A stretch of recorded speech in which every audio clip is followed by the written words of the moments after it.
बिस्मिल्लाहिर्रहमानिर्रहीम। ला इलाहा इल्ला अंता सुब्हानका इन्नी कुन्तु मिनज़्ज़ालिमीन। फ़अऊज़ु बिल्लाहि मिनश्शैतानिर्रजीम।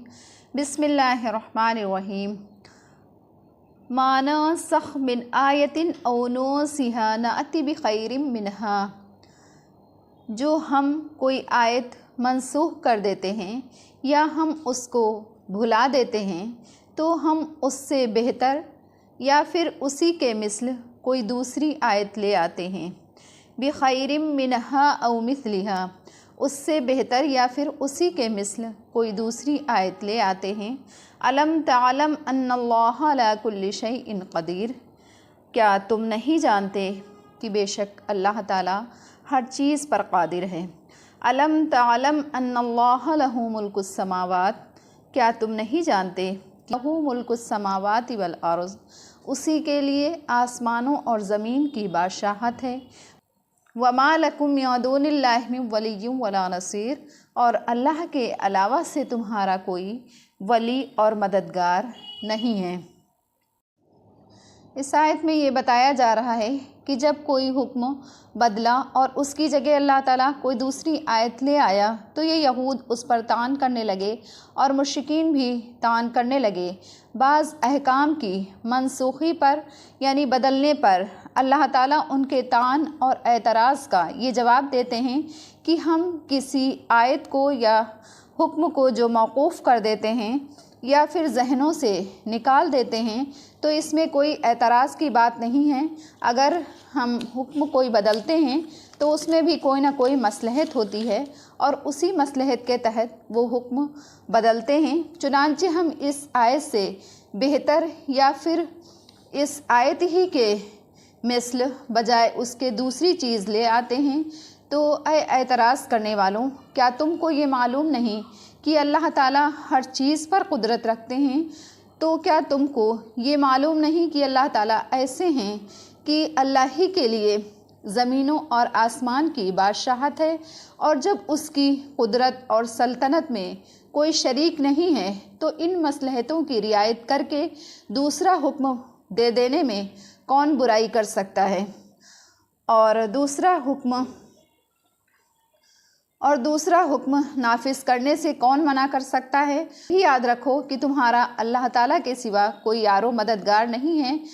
बस जब वही तुम्हारा मददगार है तो अहकाम में मसलहत की ज़रूर रियायत करेंगे, और जब मददगार अल्लाह ताला हैं तो इन अहकाम पर अमल करने के वक्त तुम्हारे मुखालिफिन की बुराई से भी ज़रूर तुम्हारी हिफाजत फरमाएंगे।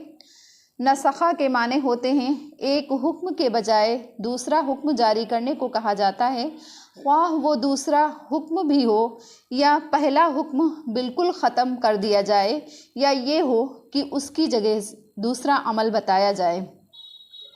दुनिया की हुकूमतों और इदारों में किसी हुक्म को बदल करके दूसरा हुक्म जारी कर देना ये बिल्कुल मशहूर और मारूफ़ है, लेकिन इंसानों के अहकाम में हुक्म का बदलना इसलिए होता है कि पहले किसी गलत फहमी की वजह से एक हुक्म जारी कर दिया गया हो और बाद में हकीकत मालूम हुई हो तो हुक्म बदल दिया हो। कभी इसलिए होता है कि जिस वक्त ये हुक्म जारी किया गया था उस वक्त के हालात के मुनासिब था और आगे आने वाले वाक़यात और हालात का अंदाज़ा नहीं था। जब हालात बदले तो हुक्म को भी बदलना पड़ा। ये दोनों सूरतें अहकाम खुदाबंदी में नहीं हो सकती हैं। एक तीसरी सूरत ये भी होती है कि हुक्म देने वाले को पहले ही से ये भी मालूम था कि हालात बदलेंगे और उस वक्त ये हुक्म मुनासिब नहीं होगा, दूसरा हुक्म देना होगा, और ये जानते हुए आज एक हुक्म दे दिया और जब अपने इल्म के मुताबिक हालात बदले तो फिर हुक्म को भी बदल दिया। उसकी मिसाल ऐसी है कि मरीज़ के मौजूदा हालात को देख करके हकीम या डॉक्टर एक दवा बताता है, और जब वो जानता है कि 2 रोज़ में इस दवा का असर होगा, इस दवा के इस्तेमाल करने के बाद मरीज़ का हाल बदलेगा और उस वक्त मुझे दूसरी दवा देनी होगी, ये सब जानते हुए वो पहले ही दिन اپنی دوا بتا دیتا ہے جو اس دن کے مناسب ہے، اور 2 دن کے بعد حالات بدلنے پر دوسری دوا بتاتا ہے۔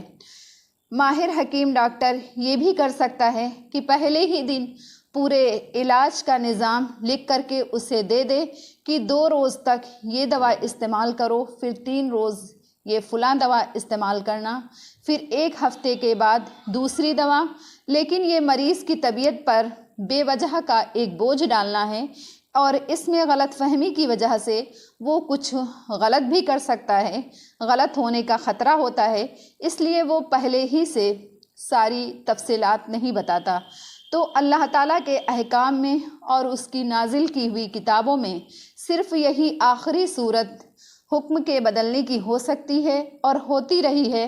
ہر آنے والی نبوت اور ہر نازل ہونے والی کتاب نے پچھلی نبوت اور کتاب کے بہت سے احکام کو بدل کر کے نئے احکام جاری کیے، اور اسی طرح سے ایک ہی نبوت اور شریعت میں ایسا ہوتا رہا ہے کہ کچھ عرصے تک ایک حکم جاری رہا، اور اس کے بعد اللہ تعالیٰ کے حکم سے اس کو بدل کر کے دوسرا حکم نافذ کر دیا گیا۔ البتہ کچھ جاہل یہودیوں نے اپنی جہالت کی وجہ سے احکام الہیہ کے حکم بدلنے پر پہلی دونوں صورتوں پر قیاس کر کے وہ نبی کریم صلی اللہ علیہ وسلم پر طعن کرنے لگے تھے، اور اسی کے جواب میں اللہ تعالیٰ نے یہ آیت نازل فرمائی۔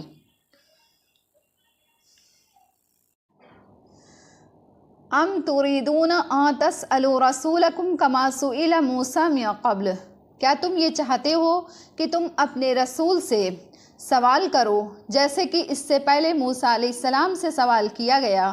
وَمَن يَتَبَدَّلِ الْكُفْرَ، اور جو کوئی کفر کو لے لے بالایمان، ایمان کے بدلے، اور جو کوئی ایمان کے بدلے کفر لے لے، فَقَدْ ضَلَّ سَوَاءَ السَّبِيلِ، تو وہ سیدھی راہ سے بہک گیا۔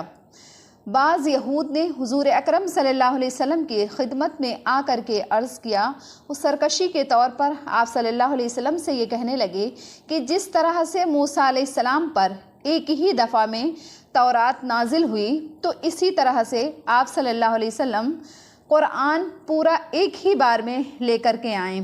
اس پر ارشاد ہوتا ہے کہ ہاں، کیا تم یہ چاہتے ہو کہ تم اپنے رسول وقت سے تم بیجا کی درخواستیں کرنے لگو، بیجا مانگیں کرنے لگو، جیسا کہ اس سے پہلے تمہارے بزرگوں کی طرف سے حضرت موسیٰ علیہ السلام سے بھی ایسی ہی درخواستیں کی جا چکی ہیں۔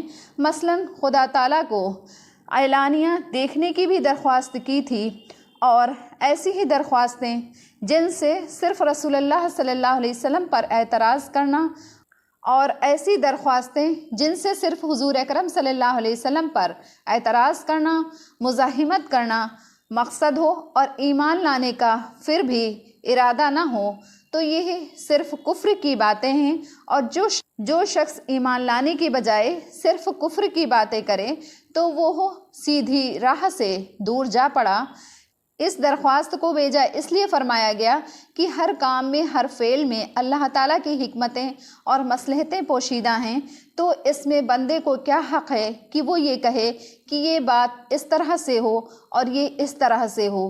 تو ایسا کہنا بالکل ہی غلط ہے، اور گویا کہ وہ ایمان سے بہک گیا ہے۔ تو وہ تبھی ایسی باتیں کہے گا کیونکہ ہر چیز میں اللہ تعالیٰ کی اپنی مصلحت ہوتی ہے۔ صدق اللہ العلی العظیم۔